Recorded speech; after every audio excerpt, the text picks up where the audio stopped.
New Relight opticals and computerised eye clinic. हमारे यहाँ Sarojini hospital के आई स्पेशलिस्ट डॉक्टर अवेलेबल। अपनी आंखों का मुफ्त मुआयना करवाइए। जी हाँ, sun glasses 99 onward, any number glasses from 250।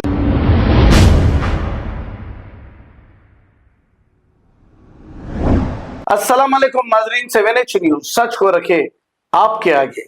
साबिका BRS MLA Kodangal Pattanam Narendra Reddy को पुलिस ने कर लिया है गिरफ्तार। अब आप पूछेंगे क्यों गिरफ्तार किया। कोडंगल कॉन्स्टिट्यूंसी में एक कलेक्टर पर हमला करने की साजिश इन्होंने रची थी, ऐसा बताया जा रहा है। आइए देखते हैं तमाम तफसीलात।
New Relight opticals and computerised eye clinic. हमारे यहाँ सरोजनी हॉस्पिटल के आई स्पेशलिस्ट डॉक्टर अवेलेबल। अपनी आंखों का मुफ्त मायना करवाइए। जी हाँ, sun glasses 99 onward, any number glasses from 250 onward, contact lenses any colour ₹99 onward. जो हजरात 60 साल की उम्र से ज्यादा है, हज और उम्रा जाना चाहते हैं, उनके लिए बिल्कुल free number glasses, free home delivery और free eye checkup. New Relight optical, Talab Katta, main road, opposite to Baba Bahauddin दरगाह। मोबाइल 9848392127। खबर है शहर की, खबर है गाँव की, खबर है सारी दुनिया की। 7H न्यूज पसंद आए तो लाइक कीजिए, शेयर कीजिए और सब्सक्राइब करना ना भूलें। 7H news.